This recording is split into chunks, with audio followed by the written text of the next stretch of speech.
Senhoras e senhores, sejam bem-vindos a mais uma aula do curso de Filosofia Clínica, nesses módulos destinados agora ao estudo dos submodos.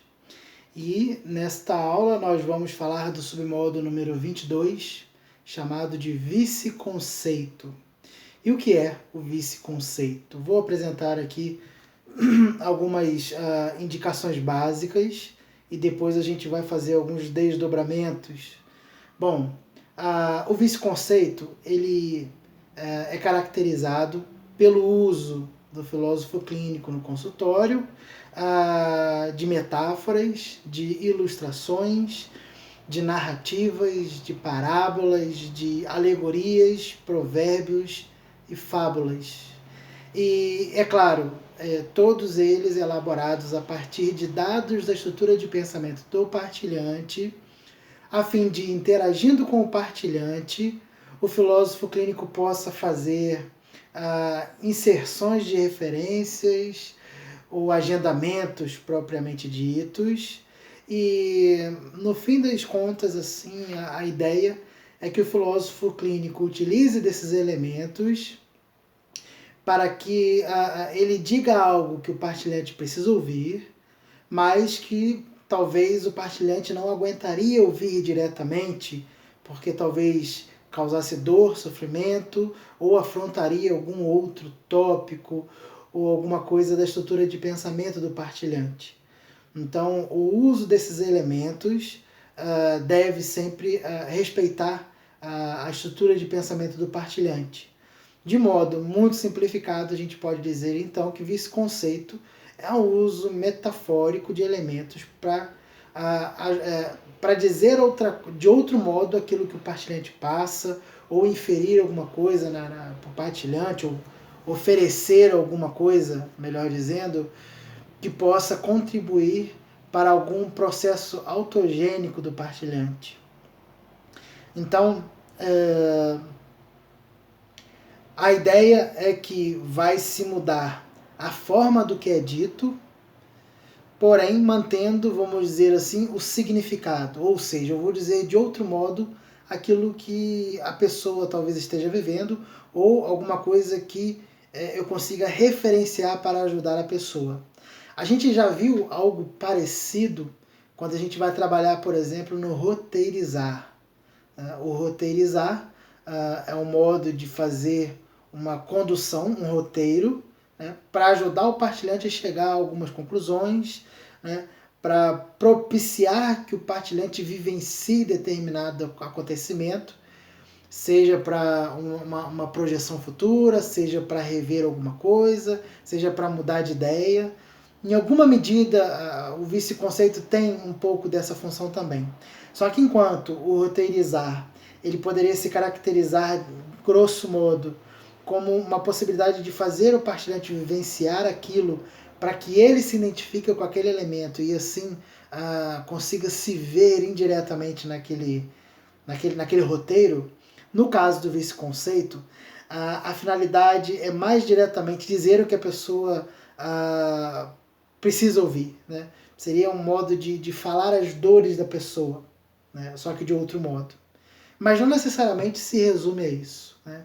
O vice-conceito, assim como todos os outros submodos da estrutura de pensamento, ele, submodos da filosofia clínica, melhor dizendo, ele é muito mais abrangente. Só que essa abrangência, a gente acaba vendo ela muito mais na prática do que propriamente nas definições. Né? Se a gente for em obras como a do Will Goya, a explicação às vezes é bem direta e o exemplo é bem prático. Né? Porque é para nos dar uma noção do que está acontecendo. E talvez a explicação mais direta do que ocorre quando a gente vai apresentar os submodos, ele sirva, inclusive, talvez para prender o mínimo possível o submodo em um conceito acabado, rígido, né? Porque ele acaba abrangendo muito mais coisas do que um curso, uma aula poderia apresentar de modo rápido. Né? Como diz o Lúcio Pachter, a filosofia clínica, enciclopédia não daria conta, né, de de esgotar os elementos que constituem a clínica filosófica. E, no caso do vice-conceito, isso não é diferente. Eu gostaria de apresentar aqui, primeiramente, alguns exemplos das obras do Compêndio de Filosofia Clínica, de 1999, e um outro na versão de 2013. Né? Há grandes diferenças de uma para outra, por isso eu acho interessante a gente apresentar alguns exemplos. E a partir daqui, depois eu tomo alguns exemplos da minha clínica. Bom, na versão de 1999, há um seguinte exemplo para ilustrar essa noção de vice-conceito. Vai dizer o seguinte: eu ouvia com atenção, pôs o açúcar no café, e começou a falar de alguma coisa estranha, ou eu não estava entendendo nada. Acho que não estávamos em sintonia. Ele dizia: uma abelha percorre vários quilômetros por dia sugando flores. É incansável o seu trabalho e ela não pensa o porquê daquela rotina. Ela vai e faz porque todas fazem a mesma coisa. Ela sabe que este é o trabalho dela: sugar o néctar das flores para produzir mel. Elas vivem em colmeia e parecem felizes. Se preocupam também com a casa, comida, água, tudo o que precisam para a sobrevivência. Mas se preocupam agindo porque é isso que tem que ser feito. Entre elas não existe ciúmes, competição. Se são escravas, não se preocupam com isso. O que importa é que são unidas. Escravidão é um conceito produzido pelo homem porque entre os animais e insetos não tem o menor significado. As abelhas cumprem seu papel sem questionar. É o trabalho delas. E que trabalho magnífico! Já pensou na quantidade de flores que elas têm que sugar para produzir um favo de mel? E que perfeição constroem com os favos! Aí a outra pessoa diz: por que você está me dizendo essas coisas de abelhas? Qual o significado? E aqui vai pedir o que a gente chama de tradução. Né? Tenho pensado em você, na sua vida, e às vezes te vejo como uma abelha que vai de flor em flor sugando, sugando incansavelmente. Mas ao contrário da abelha que faz mel, você não construiu nada na vida, porque tudo que tem dá aos outros em troca de sorrisos.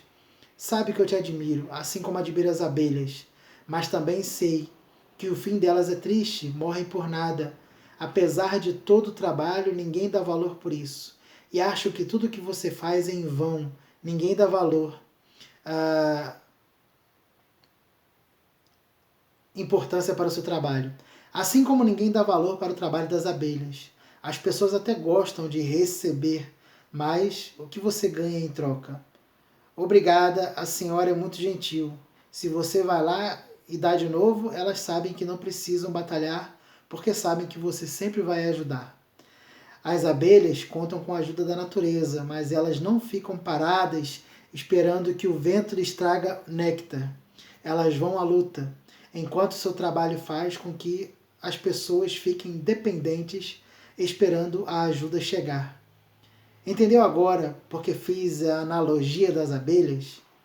Pare um pouco para pensar. Ensinar a pegar o peixe é bem diferente do que dar o peixe pescado. Outro vice-conceito, né? Fiquei pensando muitos dias sobre aquilo que meu amigo dissera e cheguei à conclusão que as abelhas não fazem caridade para ninguém. Elas nos dão uma lição de vida. Eu acho que estava fazendo a coisa errada e resolvi mudar. Olha que interessante. Nesse caso, o vice-conceito precisou ser traduzido. Né? O amigo dessa pessoa que relatou o caso apresentou o vice-conceito em forma de história da abelha, que também tem um elemento do roteirizar, como eu disse que às vezes pode ocorrer, e mesmo assim a pessoa não entendeu. Porém, há casos clínicos em que o filósofo vai usar do vice-conceito e vai ajudar a pessoa de modo mais claro do que com a explicação. Inclusive, há pessoas que não conseguirão, serão convencidas a mudar ou a trabalhar algum elemento de sua estrutura de pensamento, algum conflito do seu assunto último, por exemplo, a partir de racionalizações, de explicações.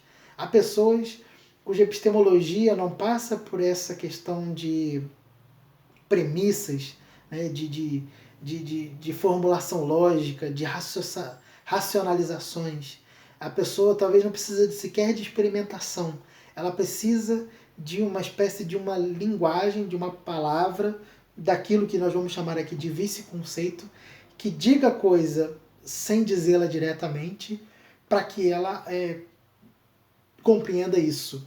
Então, é interessante a gente sempre levar em conta qual tipo de pessoa que nós estamos atendendo no consultório, né? Como ela lida com essas questões. E vice-conceito, ele pode vir em forma de palavras, mas também pode vir em forma de símbolos. Eu já atendi, por exemplo, um partilhante que, para apresentar uma mudança em sua vida, ele pegou um vaso de planta e colocou e começou a cultivar essa planta, né? Então a planta, ela não era exatamente uma planta, ela não estava ali como uma planta a ser cultivada simplesmente. Ela significava. Eu espero que essa moto não atrapalhe a gravação. Mas a planta, ela era mais do que uma planta propriamente. Ela significava um elemento que estava num processo de autogenia, de mudança do partilhante. Então, ela era o símbolo dessa mudança. Assim como a gente vê num casamento a questão da aliança. A aliança, ela pode ser um anel, simplesmente, que não tem sentido algum, mas ela também pode ser, ela pode significar um compromisso. Por isso, casais vão brigar quando às vezes uma das partes do casal esqueceu o anel, né, a aliança no caso, ou a perdeu. Porque ela não é simplesmente um anel, ela é algo além. Então há um elemento, vamos dizer assim, simbólico, né, metafórico, há um elemento analógico para explicar isso. E é interessante que, se nós formos até na filosofia medieval, por exemplo, o elemento de analogia era muito forte, inclusive para explicar Deus.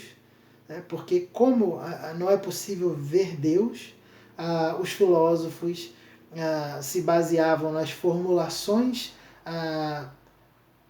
conceituais feitas a partir daquilo que eles poderiam observar, que eram os entes, que eram as coisas concretas, e dali eles faziam derivações para chegar na explicação do que era Deus, né? E esse processo de analogia é como se eu estivesse usando algo que está ao meu alcance para dizer de coisas que são superiores e que minha razão não é capaz de chegar até ele. Então eu uso de figuras que estão ao meu redor para dizer isso. Então, por exemplo, quando o filósofo vai falar do movimento para chegar a um primeiro movimento que movimenta todas as outras coisas, que é um dos conceitos de Deus já em Aristóteles, ele não quer esgotar o movimento das coisas concretas no dia a dia. Né? Ele quer, das coisas concretas que ele vê, que algo, que algo movido, ele é movido por alguma coisa, ele tem um movente, um elemento movedor que o precede, ele vai tentar mostrar que ao infinito para trás seria impossível, porque não chegaríamos ao objeto atual. Então não é simplesmente uma noção de que nós chegaríamos àquilo que chamaríamos de motor imóvel em Aristóteles e que no cristianismo ficou reconhecido como uma das provas da existência de Deus, como se fosse uma mera conclusão epistemológica. Ela é uma noção concreta, uma noção epistemológica que nos leva a pensar em algo que estaria no campo da abstração, né? Que seria o que Aristóteles chamaria de filosofia primeira. Bom, esse é só para dar um exemplo, né, de que na filosofia esse elemento do vice-conceito ele aparece com muita força em alguns momentos. A gente acaba usando de figuras talvez sensíveis para dizer outras coisas. Por exemplo, eu posso falar do amor por alguém por meio de um símbolo de um coração. Né? As crianças às vezes fazem isso com muita frequência, ou os casais de namorados. Eles vão fazer um coração, que geralmente não tem nada a ver com o coração tal como a gente vê, o concreto, né? Mas aquele desenhozinho de coração com o nome dos namorados não é mais um simples desenho. Ele vai significar uma espécie de aliança entre os dois, de um vínculo que foi significado ali, mas que na vida das pessoas envolve emoção, envolve princípios de verdade, envolve busca, envolve uma construção compartilhada, entre outras coisas. Então, o vice-conceito ele vem a englobar uma série de outros elementos que não necessariamente só aquilo que se vai trabalhar no consultório para tentar chegar na dor do partilhante sem dizê-la diretamente. Mas também há o elemento de dor. Eu atendi uma partilhante que ela chegou ao consultório, seu assunto era imediato, era dizer que ela tinha uma cruz que não era dela. E essa cruz que não era dela, ela explicou.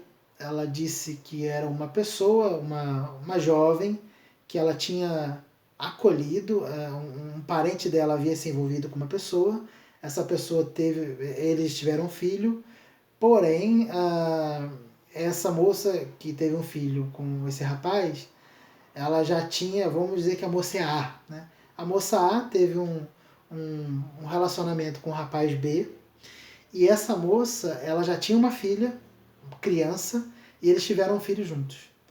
E esse rapaz, ele tinha uma mãe, né, que a mãe, vamos dizer, a partilhante, seria a C. Essa mãe, ela conseguiu estreitar um vínculo muito grande com essa moça, a A, né, e o filho dela, o B, se separou dessa moça. E ele foi embora e essa moça ficou com o filho que eles tiveram, né, e com essa filha que já era mais velha. Porém, a mãe, a C, né, teve contato com essa moça, a A, e essa moça ela ficou muito doente e um dia a moça C foi visitá-la. E lá no hospital, essa moça já bastante doente pediu que se acontecesse alguma coisa com ela, se a moça C cuidaria dos filhos dela. E ela, quase que por impulso, falou, claro que eu cuidaria. Para surpresa dela, de fato, a moça estava com um estado muito complicado e morreu 3 dias depois. Então, o que aconteceu? Com essa morte, ela acolheu essa moça, que não era neta dela, e outra criança menor, que era de fato neto dela. O neto, pouco tempo depois, foi morar com o pai, né, com o B. Né? Só que essa moça, que não era filho do filho dela e não tinha vínculo nenhum de parentesco com ela, foi crescendo e, de certo modo, afrontava ela. Afrontava porque ela era de uma religião diferente, afrontava porque ela tinha comportamentos dentro de casa que eram reprovados por essa moça a ser. Né? Então, esse confronto dela gerava uma cruz, porque a moça nem era sequer parente dela. Né? E essa moça já tinha morado naquela casa mais de 7 anos, e não saía de casa e ela já não aguentava mais, porque já tinha se tornado uma jovem, tinha lá seus 20 e poucos anos, e isso a inquietava profundamente. Né? E essa era a cruz. Mas por que se remeter ao termo cruz? Porque ao longo da colheita da historicidade, que foi de fato muito complicado de conseguir fazer, essa partilhante ela tinha sofrido muito durante a vida. Né? Segundo ela, ela tinha sofrido na infância questão de fome, de humilhação de todo tipo que se poderia pensar. Depois que se casou, achou que teria um alívio, teve uma série de problemas de humilhação, principalmente humilhação conjugal, mas tinha outras, humilhação profissional, humilhação no trabalho, humilhação de todo tipo. E essa pessoa sofreu no casamento, sofreu antes do casamento, só que havia chegado um momento em que no casamento os filhos já haviam crescido e o marido teve um diagnóstico de um problema, que seria um problema que a gente poderia chamar de mental, né? Embora na filosofia clínica a gente não trabalhe com isso. Ele tinha um agravamento de um problema mental, que poderia inclusive justificar alguns tipos de dificuldades que ela passou no casamento. E esse marido dela passou a tomar um medicamento que o deixou bem tranquilo, né? Então, nos últimos anos, ela já estava tranquila, porque o marido, que tinha sido uma parte do problema, já estava mais tranquilo em casa, porque estava medicado. Os outros problemas de trabalho, de tudo mais, já tinham cessado, porque já havia chegado a aposentadoria, ou ela também já estava trabalhando já no serviço em casa, por conta própria. Então, as humilhações que havia passado na vida já tinham cessado. Só que todos aqueles sofrimentos eram tão duros que ela ainda carregava com ela. E essa era a cruz dela. E essa era a cruz de fato dela. E a moça que ela pegou para criar não era a cruz dela, segundo ela. Então, quando ela usava esse termo no consultório, tinha de fato um sentido muito grande. Dizer cruz não era um vice-conceito banal para ela. Envolvia uma série de coisas que ela havia vivido por pelo menos uns 50 anos ou mais. Né? 50, quase 60 anos. Então, era uma situação muito difícil de lidar, muito conflitante. E o trabalho, evidentemente, era de fato essa questão da cruz que podia carregar, porque a outra coisa ela já havia superado, tanto pela questão religiosa, quanto pela vida que passou a levar depois nos últimos anos. Tudo aquilo já havia sido considerado um alívio, e a cruz que ela tinha que carregar estava talvez um pouco mais leve. Então aquela cruz que era a moça que ela estava criando era a última cruz que faltava para ela se livrar, vamos dizer assim, né? E assim fez, né? Chegou um dia, a gente trabalhou muito o dado de semiose dela e a expressividade, ela era muito contida com os sofrimentos que ela tinha com essa moça, e a partir do momento que ela pôde falar, que ela conseguiu se expressar para essa moça resolveu se mudar de casa, e as duas inclusive passaram a se dar muito bem pela distância que foi proporcionada.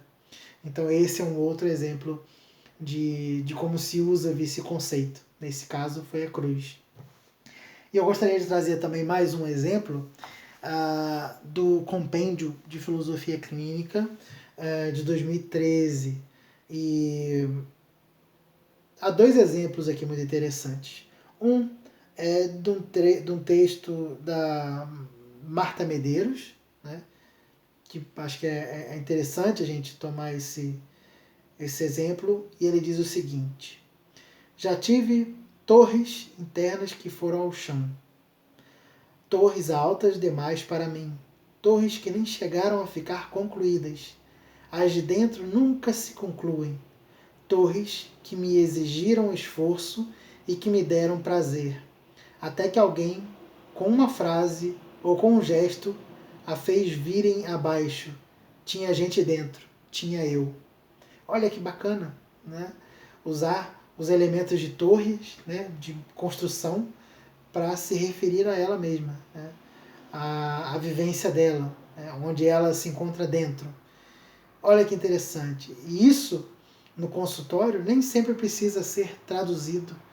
O filósofo clínico, quando conhece bem a estrutura de pensamento da pessoa, ele pode usar os mesmos elementos e tratar da pessoa.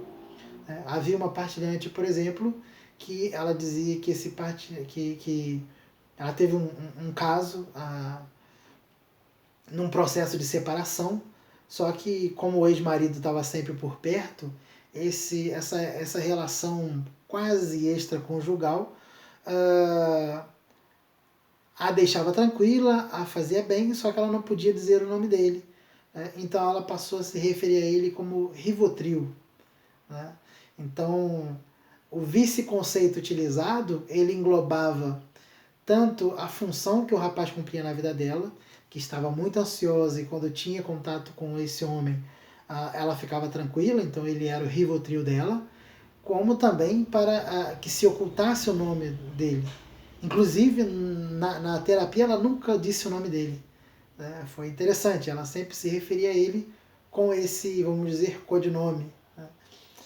E vamos agora a um outro exemplo. E agora são trechos. Esse compêndio de 2013, ele foi feito a partir de transcrições, de trechos de transcrições de uma partilhante que a Margarida Necheli Paulo atendeu, né, e autorizou, evidentemente, que se publicasse. E, é claro, com o nome, talvez um codinome, né, que foi Nina. E nesse caso, Nina, que é o trabalhado ao longo do livro, a Michelle, para evidenciar que essa Nina ela se valia assim, de vice-conceitos continuamente em sua fala, ela destacou alguns trechos aqui em que isso aparece com muita força. E os trechos são os seguintes: eu tenho sede de saber, teia de aranha, miolo legal, desatar os nós, preencher os buracos, máquina fotográfica, estou enredada, amarrada aos padrões familiares. São todos esses nós que me atormentam. Caminho árduo. Andar na linha dentro de casa. Açúcar na água. Vida geograficamente. Não vejo nenhuma planície, mas grandes depressões. Os buracos aumentaram em quantidade e profundidade. Sardinha em lata. Vive no meu pé, sempre pedindo um colo. Não conseguiram pagar o fio da meada. Como uma bengala, capacho, fechar os olhos e pular para o abismo. E armou o circo. Me sinto crucificada. Não me deixa alçar voo. Está grudada na minha pele, nos meus ossos, no meu sangue, na minha alma. Uma ponte de descanso nessa caminhada. O vazio como se fosse um buraco. Decifrar esses códigos que se apoderaram de minha vida. Esquisita, louca, inteira, completa, beco sem saída. Estava nas nuvens, meus pés no chão. E de certa forma esconder o meu coração.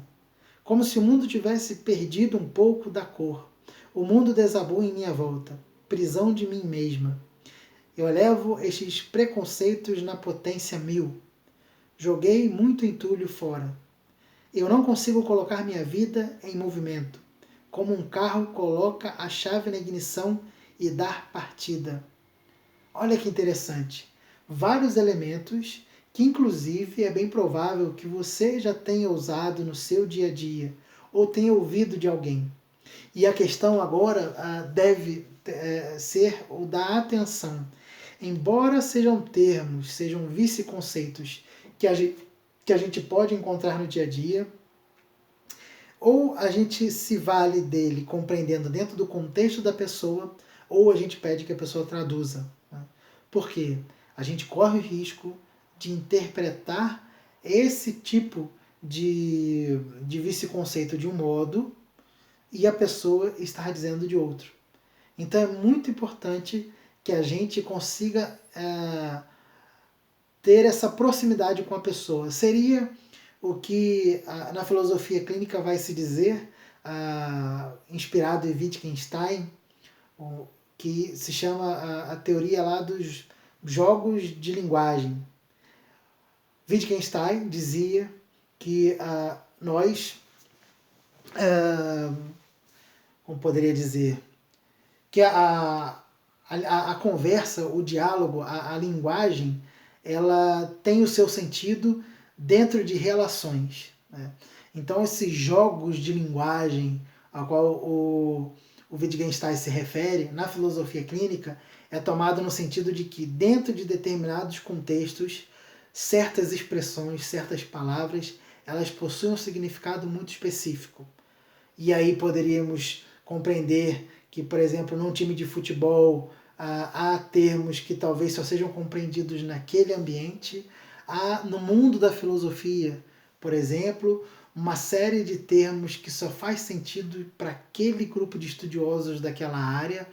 Na filosofia clínica, a gente tem um conteúdo teórico, um conteúdo de base que é repleto de termos que possuem um significado muito próprio. Não é?